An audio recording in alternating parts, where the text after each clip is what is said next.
సంవత్సరాల నుంచి ఇతను ఏంటి బెట్టింగ్ చేస్తున్నాడు. సో అందులో ఒకటి తర్వాత ఒకటి మనీ ఏంటి ఇన్వెస్ట్ చేసి లేదా కోల్పోయి ఆల్మోస్ట్ 5-6 లక్షల దాకా ఇతను కోల్పోయాడు.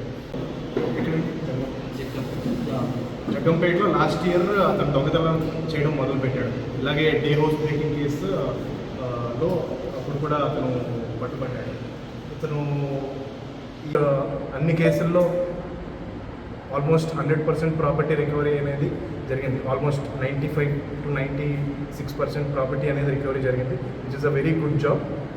మన అడ్డతీగల సర్కిల్ ఇన్స్పెక్టర్ అండ్ మన అడ్డతీగల ఎస్ఐ గారు చేసింది.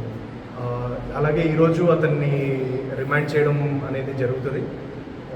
ఏదైతే ప్రాపర్టీ అతని దగ్గర నుంచి మనం రికవర్ చేసాం, అవి ఎవరైతే ఈ ఓనర్స్ ఉన్నారో వారికి కోర్టు ద్వారా మనం రిటర్న్ చేయడం అనేది with in the next 2 weeks మనం చేస్తాం.